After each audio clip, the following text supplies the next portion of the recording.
옥저, 동해를 좀 같이 묶어서 좀 보겠습니다. 이게 같이 묶는 이유는 이 나라의 정치 시스템이 비슷해요. 뭐가 비슷해요? 그러니까 이 나라 두 나라만 연맹 국가로 발전을 못해요. 그러니까 천리 시대 때 옥저 동해만 무슨 국가로 발전을 못한다? 그러면 무슨 국가라는 얘기죠? 이 두들은 군장 국가예요. 그러니까 청동기 때의 국가 형태를 그대로 유지하고 있는 나라다. 그러니까 정치적 발전이 이루어지지 못했다 이렇게 보시면 돼요. 이거는 모르긴 몰라도 북방 선진 이주민의 유입이 작아서일 수도 있어요. 그러니까 선진 문화의 유입이 없으니까 그냥 기존에 있던 방법대로 살았던 것 같아요. 군장 국가였다. 무슨 국가 아니다? 연맹 국가 아니다. 그러니까 뭐가 없냐면 대군장이 없어요. 그러니까 왕이 없죠. 대군장. 왕은 없는 거예요. 근데 군장들은 있겠죠. 이 군장들의 이름은 윽군, 삼로, 후 이렇게 불렸다는 거예요. 여기 동그라면 이거 뭐야? 왜 이렇게 돼 있어? 대군장은 없다. 왕도 없다. 이렇게 되는 거예요. 대군장은 없다. 왕도 없다. 이렇게 되는 거예요. 연맹 왕국으로 발전하지 못했다라는 얘기예요. 그러니까 대군장과 왕이 없다는 얘기는 뭐로 발전하지 못했다? 연맹 왕국으로 발전하지 못했다 이런 얘기입니다. 자, 경제 분야를 좀 볼게요. 소금 뭔지 불안하지 않아요? 풍부했다 이런 말 나오니까 그죠? 풍부하면 뭐 할 거야, 그죠? 이거 자기 나라 거 아니야, 그죠? 소금 해산물이 매우 풍부하게 났고 함흥평야를 끼고 있어서 농경도 매우 발달했어요. 풍부, 발달. 근데 싸움을 못해. 그러면 이렇게 되는 거예요. 알겠어요? 고구려에 뭐로 납부한다? 곡물로 납부하게 된다. 말이 좋아서 곡물로 납부하는 거지 그냥 삥 뜯기는 거예요. 그 다음에 동해를 좀 보시죠. 단궁이 특산물이에요. 단궁은 이제 짧은 활입니다. 활. 짧은 활을 단궁이라고 그러니까 보통 이게 기마, 그러니까 말을 타고 쏠 수 있는 활들이 이제 짧은 활들이죠. 그 다음에 과하마라고 해서 조랑말이 있어요. 조랑말. 조랑말. 이제 좀 작은 말이죠. 작은 말. 이게 한자 뜻으로는 과실나무 밑을 지날 수 있는 말. 그러니까 말이 과일 나무를 통과한다는 얘기거든요. 그러니까 이제 작은 말이죠. 제가 저희 선배 중에 이름을 밝히면 안 됩니다. 그분이 아직도 활동하고 있어서 그 이제 드라마나 사극 같은 거 할 때 이제 자문해 주시는 분이 있어요. 저희 선배님 중에. 그러니까 사극 같은 거 하잖아요. 그럼 이제 그 사학자들한테 자문 받잖아요. 들어는 보셨죠? 근데 이제 그분이 저희 선배가 주몽 사극을 이제 자문했던 형인데 이제 그 형이 이제 주몽 사극을 자문할 때 있었던 일이에요. 그러니까 나랑 같이 술을 마시면서 씨팔 말을 안 듣는다는 거야. 감독이. 작가 이 개새끼도 말을 안 듣고 막 욕을 막 하는 거야. 그래서 형 왜? 그랬더니 아니 내가 주몽을 조랑말을 태우라고 그랬거든. 야 너도 알지만 씨발 그 시대에 그 우리가 알고 있는 말이 다니니? 우리나라에 그런 말이 어딨니? 서양에밖에 없잖아. 몽골이나 이쪽도 씨발 다 작은 말 아니니? 내가 형 그만둬라 씨. 형도 생각을 해봐야지. 주몽을 씨발 조랑말을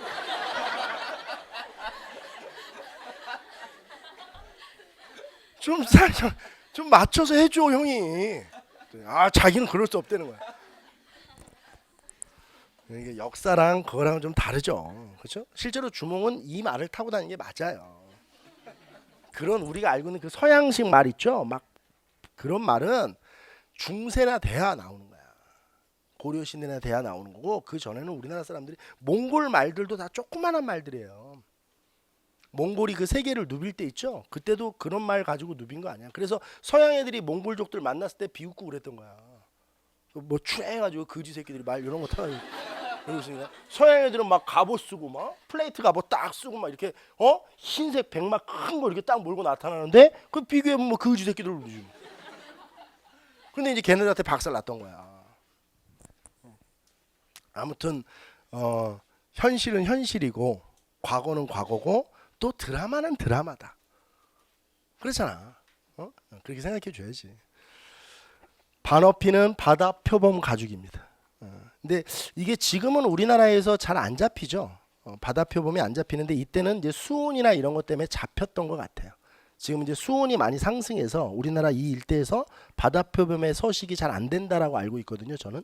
근데 이때는 잡혔던 것 같아요. 그리고 잘 보면 특히 이 특산물에 대한 기록이 상세하게 돼 있거든요. 다른 지역보다, 다른 것보다. 이거 왜 그러냐면 중국이 기록해서 그래요. 그러니까 중국이 우리나라에 관심 있는 게 뭐겠어요? 그 이거겠죠. 그러니까 사람은 자기가 보고 싶은 것만 자세히 보는 거야 원래. 그러니까 중국의 입장에서 우리나라면 다른 거 관심 있겠어? 이게 제일 관심 있지? 뭐 하는 거야? 뭐 이런 게 관심 있을 거 아니야. 무역을 하든 약탈을 하든. 그래서 이런 부분들이 상세하게 기록이 돼 있는 거예요. 특히 특산물 부분이. 해산물도 매우 풍부했다고 하고요. 그다음에 신누에라고 해서 우리가 이제 일종의 지금으로 얘기하면 누에고치 정도 된다고 보시면 돼요. 그래서 이제 이 동해 같은 경우는 방직 기술이 매우 발달해 있죠. 물론 방직 기술은 동해만 발달해 있는 건 아니에요. 사만 일대에 다 방직 기술이 발달해 있는데 신누에 생산이 많았다. 방직 기술이 발달해서 명주라든지 삼배 뭐 이런 것들이 생산됐다. 이렇게 보시면 됩니다. 자, 제천 행사를 한번 볼게요. 제천 행사.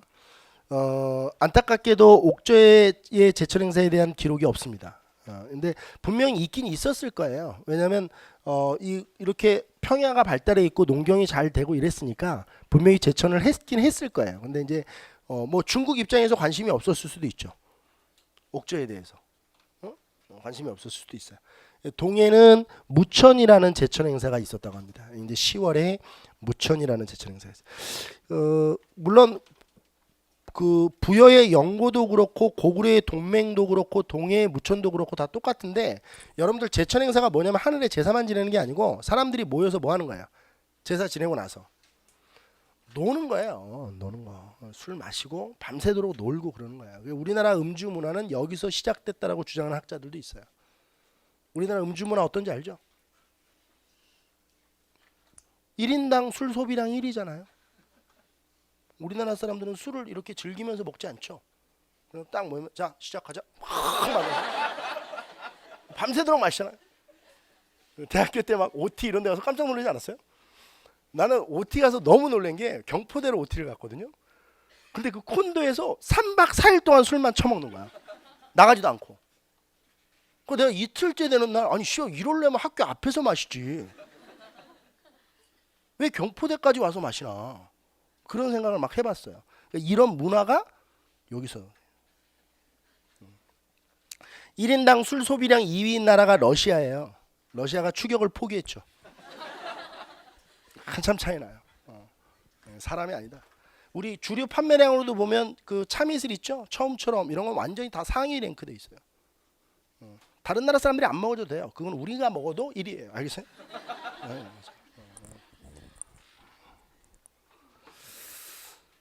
자, 그다음에 민며느리제라는 풍습이 있습니다. 옥조에는 예부제라고 하는데 이 부자는 며느리 부자예요. 무슨 부?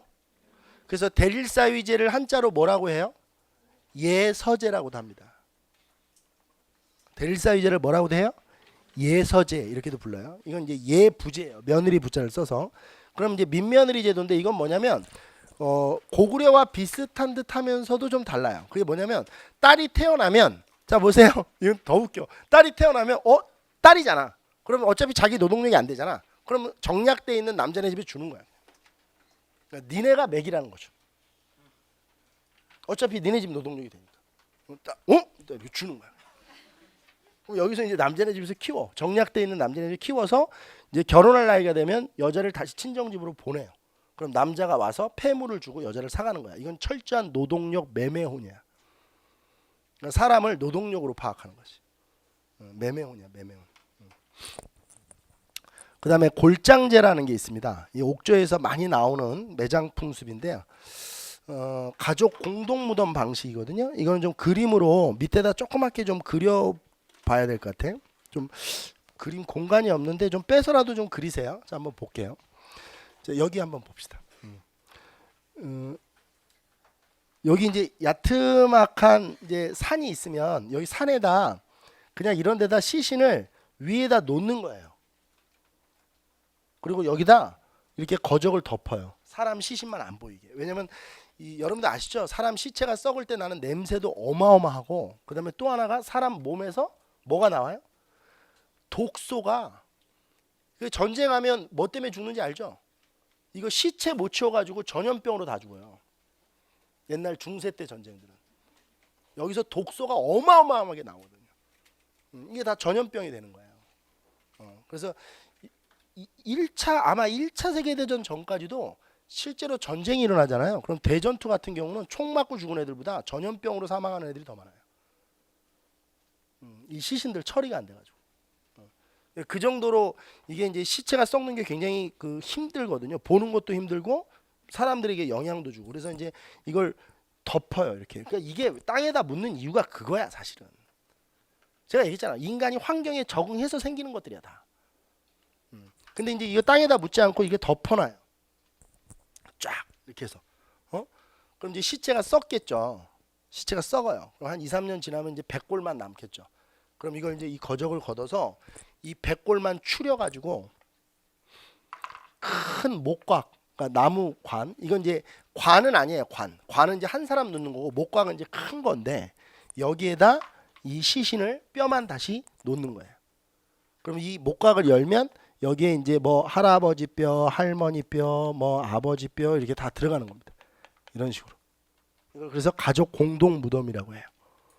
그래서 이거를 뭐라고 하냐면, 이게 처음에 이렇게 묻는 거, 이렇게 묻는 걸 가매장이라고 하고, 이걸 순매장이라고 하죠. 진짜로 묻는 거는 이렇게 목곽에다 묻는 거예요. 이런 식으로 묻는 걸 골장이라고 해요. 그럼 한자 뜻 생각해 보세요. 골장이 뭐야? 골자가 뼈 골자겠죠. 그럼 골장은 뼈를 다시 장례하는 거예요. 그러니까 이 뼈만 다시 장례를 하는 게 골장이죠. 그래서 이걸 골장제라고도 하고, 이렇게 목각에다 가족들끼리 묻어서 뭐라고도 하고, 가족 공동 무덤이라고도 해요. 여기 목각 입구에는 여기다 동그라미 칠까요? 쌀 항아리에다 동그라미 치세요. 이걸 이제 매달아 놓거나 이 안에다 넣어놨답니다. 그러니까 이거는 이제 죽은 사람이 먹으라고 넣어놓는 거죠. 죽은 자의 양식으로 활용됐을 것이다, 이렇게 보시면 돼요. 자, 그 다음에 동해로 넘어갑니다. 이게 조계혼인데, 우리 조계혼 기억나시죠? 시족 사회가 무슨 사회로 넘어갈 때? 부족 사회로 넘어갈 때 이 조계혼이라는 걸 통해서 넘어갔죠. 다른 시족과의 혼인은. 이 조계혼이 엄격히 지켜졌다는 겁니다, 동해는. 그러니까 절대로 같은 시족끼리 혼인할 수 없었다는 거예요. 다른 시족과 혼인했다. 근데 이게 잘 생각해 보면 지금 이게 우리 보잖아요. 이게 아마 제 기억으로는 1980년대 후반까지도 이게 우리나라는 금지됐었거든요. 이게 지켜졌거든요. 우리 동성동본 혼인 안 됐다니까. 동성동본 혼인하면 막 동거인으로 올라가고 그랬어. 그래서 제 친구 중에 서 씨가 있었거든요, 옛날에. 근데 서 씨가 희귀성은 아닌데 그게 뭐 지 말로는 본이 하나라고 하더라고요. 근데 좋아했던 이제 여자분이 서 씨예요. 근데 그때는 이제 그게 다 풀어졌을 때거든요. 동성 동본 혼인도 가능하고 그럴 때인데, 저희 때는 와, 아빠가 진짜 반대가, 와, 저 진짜 걔 결국 결혼했거든요. 미국 가서 살아요. 이런 것만 보면 절대 부모는 자식을 이길 수 없어요. 알겠어요? 근데 아빠가 엄청 반대해서 절대 안 된다고. 경주 분이신데 정말 아주 그냥 그 완전 성리학자야, 그 아버지. 막 내 눈에 흙이 들어가도 안 된다고 막. 어디 씨알 친척들끼리 결혼하냐고 막. 그만 그 친구는 얘가 왜 친척이냐고 모르는 사람인데. 올라가면 다 친척이야, 막 이런 아버지. 그럼 우리나라 안 친척인 사람이 어디 있어, 막 이런.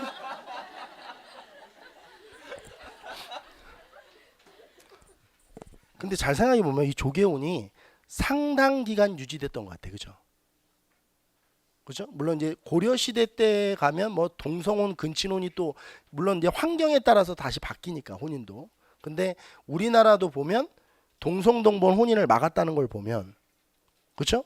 조계혼을 장려하는 거는 굉장히 있었던 풍속 같아요. 이왕이면 내가 이 씨다. 그러면 이 같은 이 씨가 아닌 뭐 김 씨나 뭐 최 씨나 뭐 이게 박씨나 이런 사람들이랑 결혼을 하는 걸 장려를 하는 거죠. 이게 조계혼이야. 그러니까 조계혼을 어렵게 보면 안 된다는 얘기예요. 제가 지금 얘기하는 게. 막 조계혼 이러니까 굉장히 선사시대에 있었던 듯한 풍속 같은데 실제로 그렇진 않다. 그 다음에 책화라는 게 있어요. 이 책자가 잘못 책자고 화자가 이제 재앙 화자거든요.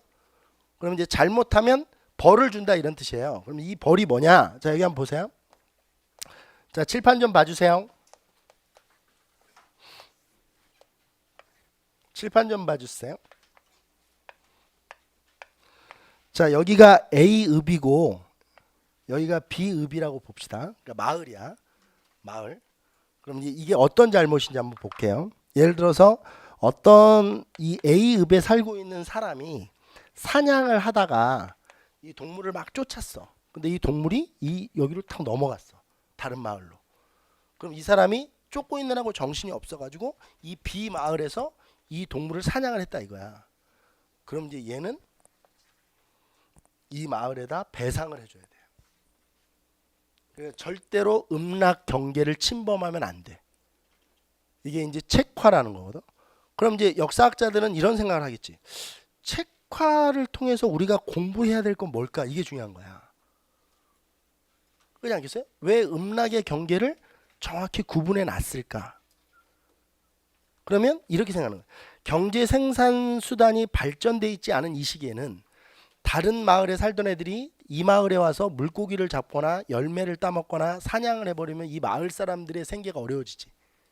그러니까 서로 경계를 정확히 지키면서 사는 거야.